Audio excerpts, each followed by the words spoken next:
Hello YouTubers, I know what you're thinking. You're scrolling through your subscription list and you're thinking, if only there were one more fat bearded guy speaking about things that he only has a layman understanding of. Well, here I am to give you what you want. I am the disillusionist, and my job will be to shit on all of reality and ruin most of the things you hold dear. If that doesn't sound good to you, too fucking bad. If it does sound good to you, then I'm sorry that you're just like me inside. Today I want to talk about socialism. What it means, what it doesn't mean, how it's perceived, and really the benefits that we're losing out on by completely disregarding the ideology.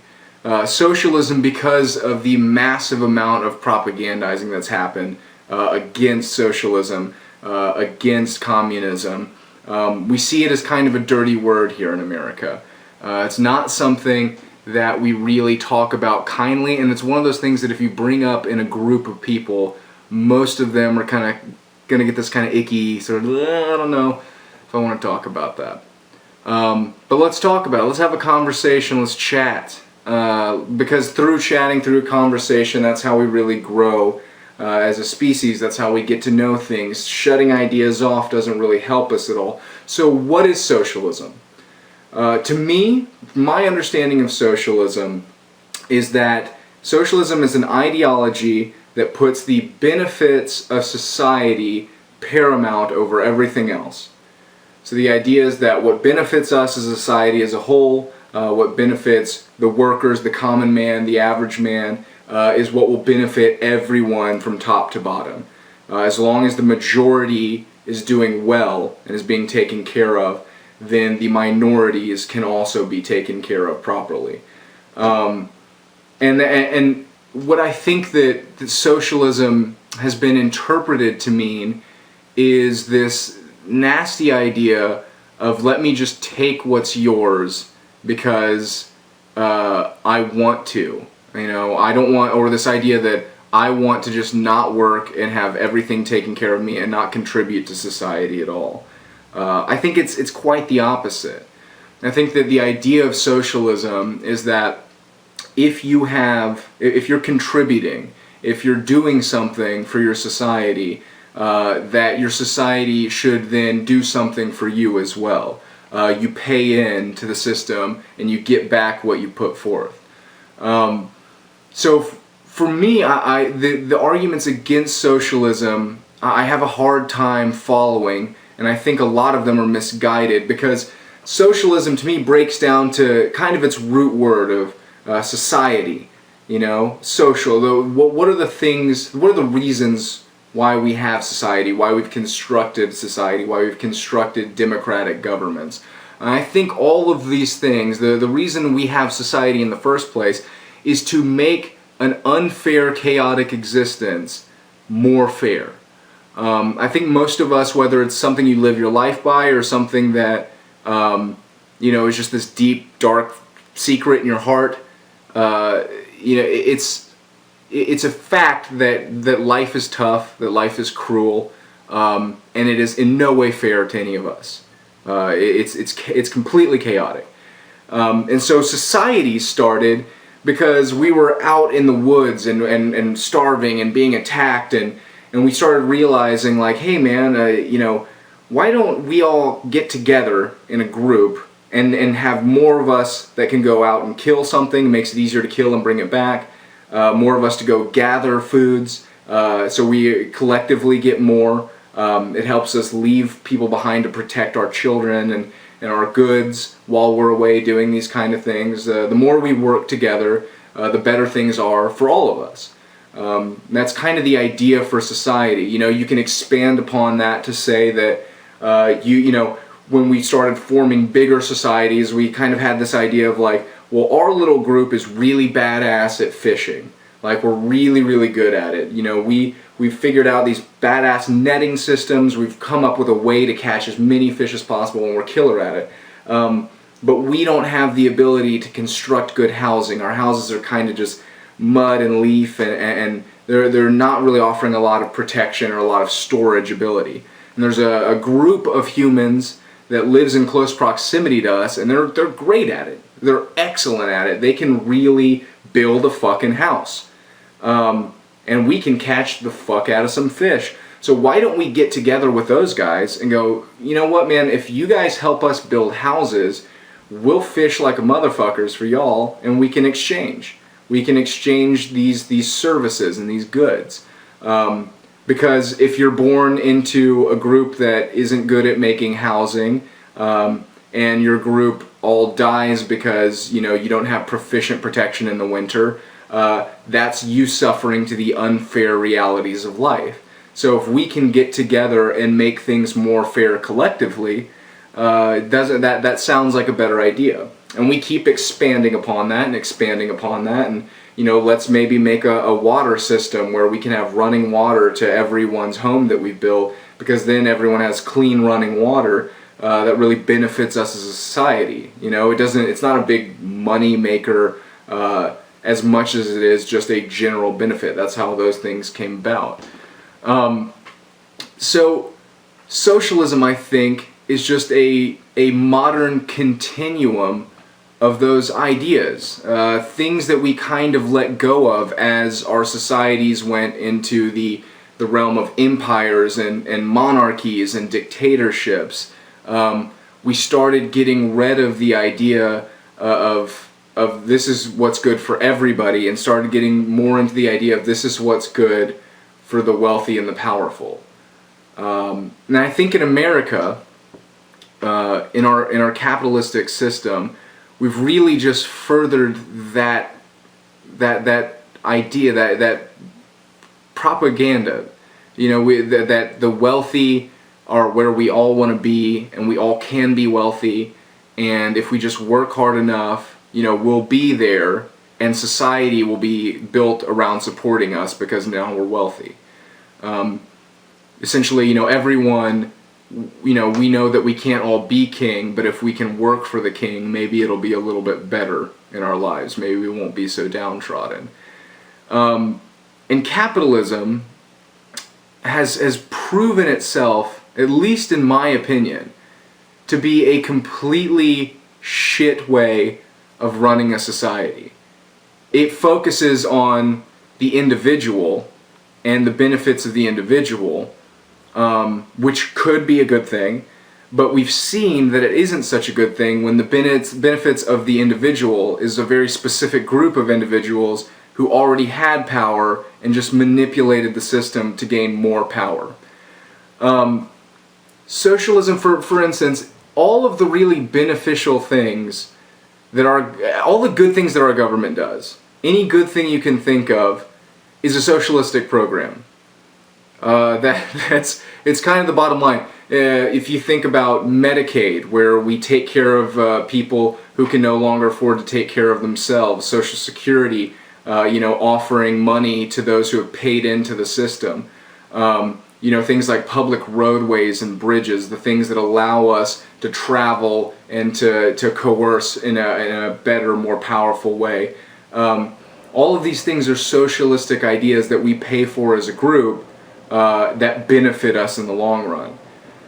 What capitalism has gotten, and there's the old adage we've all heard, the proof is in the pudding, which essentially means the effects will prove the merit of the method. And if the effects that we're seeing are trying to prove the merit of capitalism, I think that we have sorely failed. Capitalism is not doing anything really great for the people. It's doing really, really great things for some people, but that group of people is a very small minority, and most of us aren't a part of that group. In fact, 99% of us aren't a part of that group. The vast majority of us are not a part of that collective that really sees the benefit of capitalism.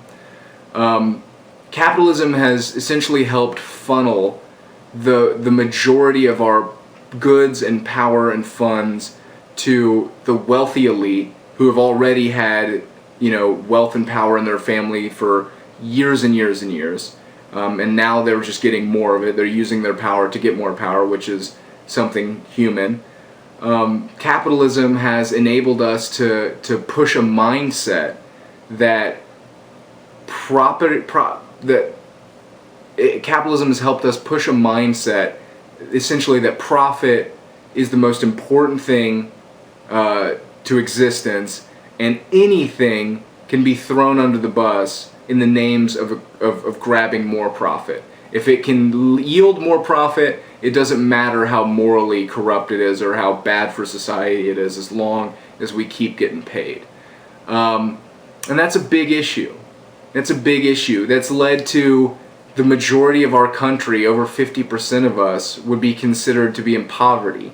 It's led to millions of Americans not being insured or being underinsured.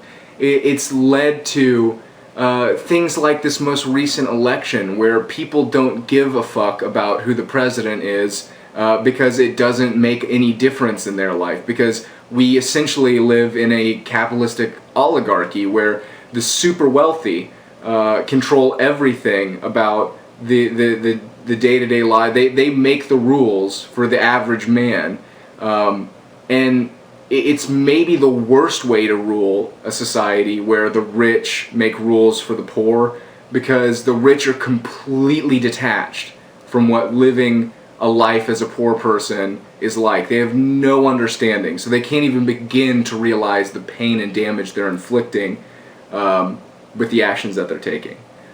For instance, the capitalistic dream, the dream scenario, the American dream that we push as a society, is that you can have as much as you want, you can do whatever you want, as long as you work hard. That's the idea. You create something, you build a company, you are entitled to as much as you want. And so, if we were to live in a dream scenario where everyone's a capitalist and everyone's doing, following that layout, that blueprint of a life, that we would all be business owners, and we would all control our own businesses and make rules for those businesses. And in a truly free market, those who had shady business practices would be, cast out, and those who had better business practices would, the society would support more. But even in an idealistic dream capitalistic scenario, we still are looking at a situation that is completely unrealistic. Not everyone can be a business owner. Not everyone can be at the top. I mean, clearly that makes no fucking sense. So where do the rest of us go then? What is there for the rest of us? Those who can't be business owners, those who have to be workers for business owners, because we're always gonna have to have workers supporting the business. It's just the way that it is. Even in that dream scenario where we're all capitalists who own our own businesses here in America, we would still have to profit off of some poor third world citizen and fuck them over so that we could benefit, make them the shitty, cheap workers that we all profit off of. It's a bad system. Someone always gets fucked in capitalism. And right now, with the system that we have here in America and in the West, it's the majority of us that are getting fucked. I wish people would understand.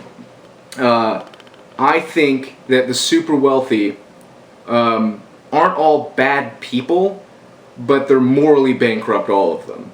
And the reason is because in a finite system where there's not infinite resources, there's not infinite money, there's not infinite land, there's not infinite oil, none of that. We don't have infinite anything, really, except for space around us and energy from the sun. And even that will die out at some point.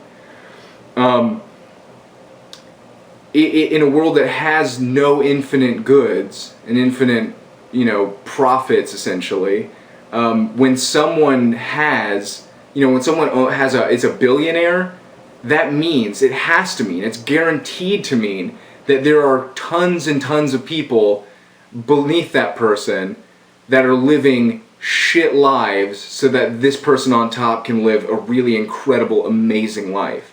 It's guaranteed. It's guaranteed. When you're making that kind of money, if you've got, billions in your bank account, it's guaranteed that other people are having to suffer to support your massive weight. Because you have to be taking it from somewhere. You're taking it from and it's not like you're reaching into somebody's bank account and just pulling their money out. which there's examples of that, but it's that you're taking opportunities away from people. Because for you to be paid so handsomely, a lot of people have to be paid much, much less. And that's just bad for everyone. Whereas if we had less of a elite super wealthy, if we took that away and we had, you know, the way society, I think we all agree that society should look. A really good way for a positive society to look would be the majority of people are good. You know, like 70 to 80% of people are doing fine.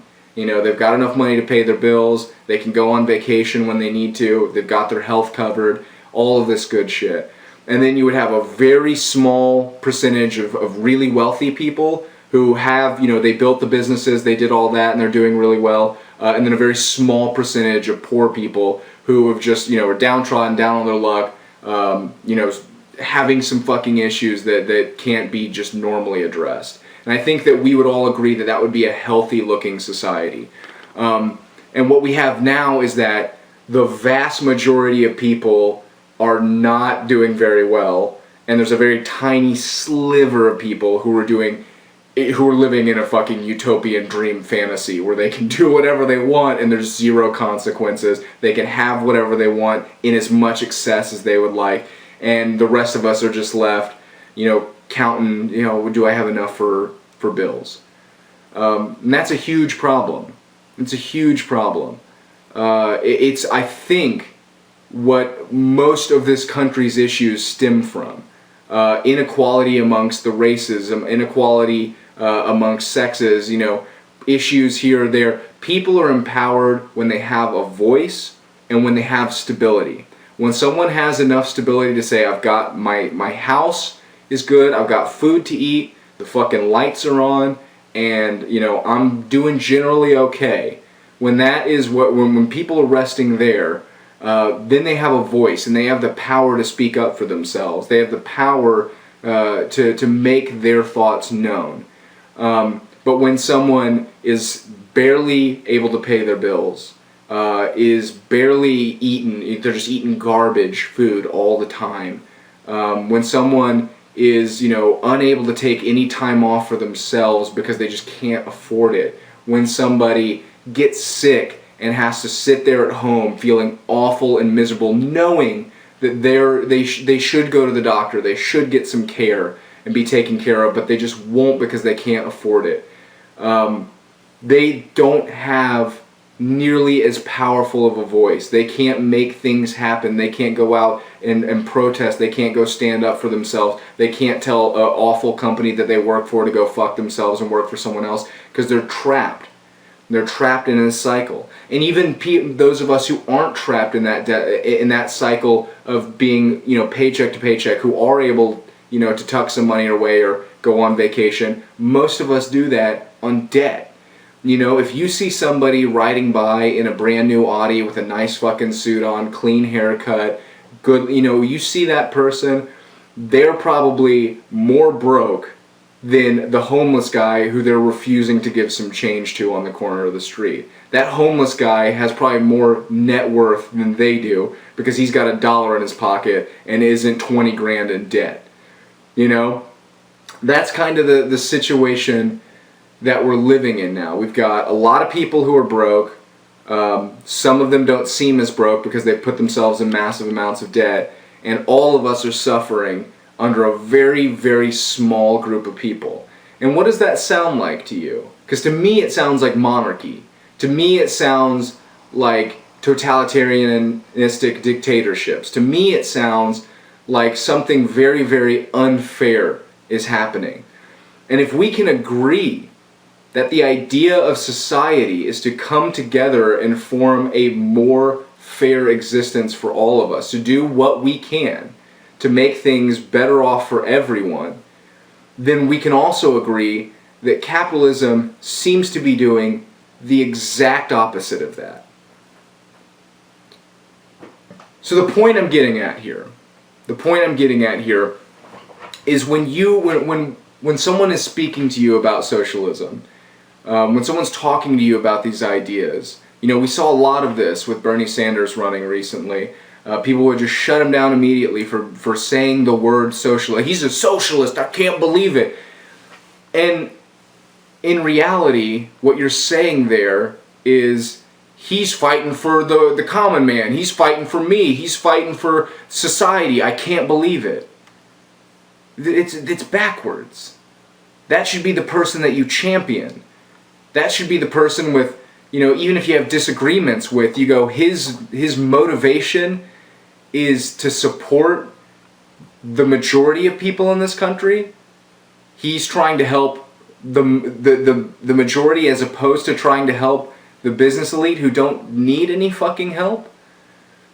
That when you hear socialism, when you think about it, when you talk about it, of course, understand that, yeah, things like, you can look at it at a failed communist state like Stalin's Russia, but don't think that is the example of socialism, okay? Because Stalin and Russia, that blaming Stalin, like saying socialism is bad because Stalin is bad, is like saying grocery stores are bad because Walmart's bad. You understand what I'm saying? The idea isn't bad, it's the people who executed the idea. Stalin was a dictator. He was a tyrant. He was a tyrannical dictator, and he used socialism to insert himself. Right now, we seem to have an oligarchy of tyrannical dictators. Now, while they make it appear as if we have some free choice and free will, really, we all have to serve up to the elite and kiss their ass, and we have no choice. We all have to pay homage to them, we have to give them money, we have to let them do whatever the fuck it is they want to do, and have very little to no consequences for it whatsoever. You can look at Stalin and say that socialism and communism under Stalin were a bad thing, but that doesn't mean you throw out the idea. If the proof is in the pudding, like I was saying earlier, and capitalism seems to have fucked our society raw, then are we going to say that capitalism is also inherently bad? In reality, it seems that capitalism has its benefits, and it's got its pros and cons, and so does socialism. And we need some marriage of the two, where people are free to do business, but they are also free to work for said business without either party getting fucked. We need people building businesses and people supporting those businesses to come together in some form of unity to where we all benefit. I'm not saying we can't have rich people. I'm not saying rich people need to give their money away and everyone. It's not like I'm saying, yeah, redistribute the wealth. We take all the wealth in the country and just cut out checks to everyone for the same amount and restart. That doesn't make any fucking sense to me. But what I'm saying is that what we have now isn't working. What we have now is really bad for everyone. And I think the most simple way to put it right now is with an analogy of just something that we can all kind of, understand. If you went to a party, okay, and someone got to that party with a pizza, the big ass pizza, and put that pizza on the table and was like, woo, pizza party, we're gonna fucking party with this delicious ass pizza. By the way, I'm gonna take 9 of the 10 slices, and you guys, you get the 1, okay? I'm gonna have 9, and you have 1. You would say, hey dude, what the fuck's going on? What happened? Oh, well, I ordered the pizza. And it's like, well, we all chipped in for the pizza. Yeah, no, but I was the one who ordered it. Yeah, I know, but we all gave you some cash, so yeah, but it's my pizza because I paid for it with my credit card. You understand? I ordered it, so I'm going to take 9 slices. You would say, you probably wouldn't kill that guy. You might not take his slices, but you would definitely say, maybe we never invite that guy to the party again. Maybe that guy needs to stay the fuck out of the party. And that's where all of us are at right now. We're all at the party, and a few people have taken the majority of the slices, and there's very little left to go around between the rest of us. And we're all now, they've turned us on each other. Fight, scrap for that last slice of pie. There's only 1 slice left. You should be happy that there's any pizza left. You should be happy that you have the opportunity to even eat pizza. Fuck you. Fuck you. There's got to be a better way. There has to be I refuse to believe that capitalism is the best way because it's a shit shit way to rule this country, and it's proven itself to that.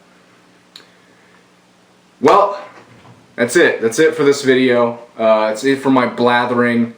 I don't even know if I understand this shit, if you understand this shit, but what's important is that I'm talking into a fucking camera and I'm putting it on the internet, and maybe some people will see it and talk back to me. That's the best I can hope for. Let's do this again. Thank you so much for liking and subscribing and doing all that bullshit that we do on YouTube. I'm one of you now. Now come join me, motherfuckers.